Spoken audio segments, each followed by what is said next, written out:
years, I would have thought that they were going to charge me for sales murder. I never talked to no detective, no police officer, no DA, nobody. Just arrested and then charged. Arrested and charged. That's it. Was the first time you saw Kamala Harris in person the day that the verdict was issued? She showed up at the two most pivotal times in this first trial, and me being convicted and me being sentenced. She wanted to be present for a celebration of a conviction. That's what it felt like, celebration? A celebration, that's what it felt like.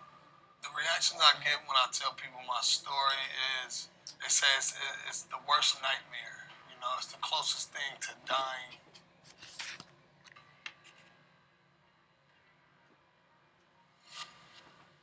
Jamal, I want to read you a quote real quick. The job of a progressive prosecutor is to look out for those overlooked, to speak up for those whose voices aren't being heard, to see and address the causes of crime, not just their consequences, and to shine a light on the inequality and unfairness that lead to injustice.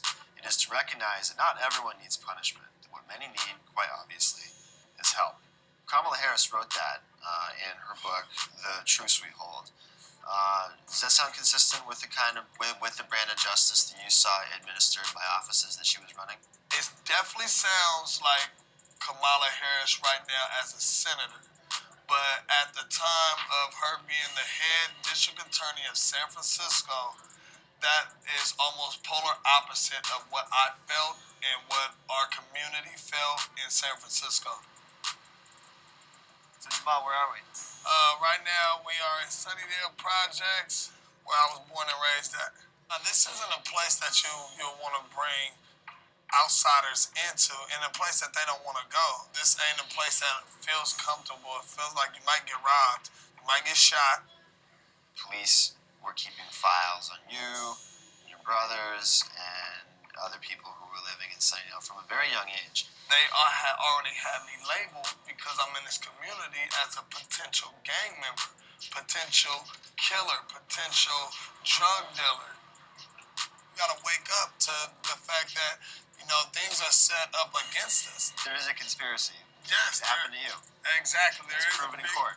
Absolutely. Places like this have been developed for predominantly African American people to not be able to succeed beyond it. Yeah.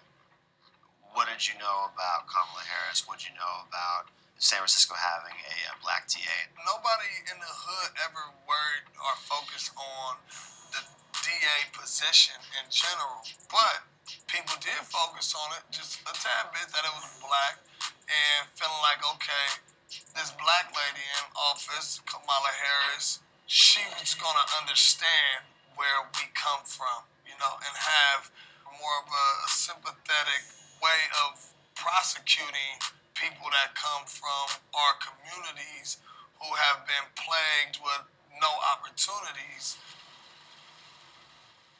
This is Hunter's Point, where these different projects and communities used to really war with each other. Jamal, in July 2007, what's going on in your life at that point? I had recently just came off of I Love New York, and also that's when my friend Sel Kuka got killed. More than a year goes by, and no one's been arrested in the case. You hadn't even been questioned. Haven't even been questioned, no. The police was still, you know, trying to get a conviction by all means necessary. When I was arrested for it, the community knew I didn't do it. And it was here we go again. See, this is why we don't trust, you know, law enforcement, because it gets to a point where somebody who didn't do something goes to jail for it. I don't have no history of crime. What's up, boy? I have a history of being around in the community, but that doesn't mean that I'm a suspect. I'm like, oh man, I'll be out within 72 hours. They're gonna figure this out. They're gonna clear this up. Then when you found out what the evidence was that they supposedly had you on, there wasn't much there. Can you describe what it was? They had a woman saying that she seen me kill Sel. the second witness that they had really wasn't a witness at all. She said anything that the police officers wanted her to say, and they said that her recollection of the events was extremely credible. So that's what ultimately got the arrest warrant. The District Attorney of San Francisco, Kamala Harris, appeared in the courtroom during your trial twice. Yeah, the two times that Kamala Harris showed up to my trial was when I got convicted, and also when they laid down the sentencing. When you saw her on the day that the verdict was handed down, did you take that as a bad sign? It felt to me that she was well aware about my case, and she was there to set her presence, almost take pride in getting a conviction.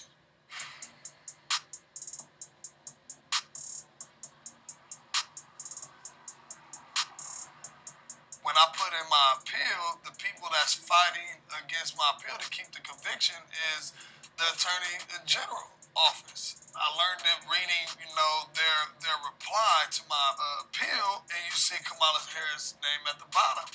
And now it's starting to feel a little personal. When you win the $13.1 million, it's a massive settlement. Did you feel like that was enough? There's not an amount that could get back those 7 years. That was 6.5 years that I spent in prison. But instead of me coming home feeling like I was a victim, I wanted to prove that I'm a survivor, and I will not let my story go unheard. I'm not necessarily saying I'm looking for an apology, but some acknowledgement from her that she could have messed up would be, of course, that'd be huge. You could have made some mistakes. You could have missed some things. For me, it was a big miss. I had life in prison. I've met people in prison that was wrongfully convicted.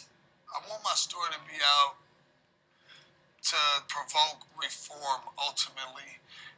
Beyond that, I want to be able to be who I want to be. I'm an actor. I'm a musician. I'm a father. I'm more than this person that was framed. I'm more than this person that was wrongfully convicted.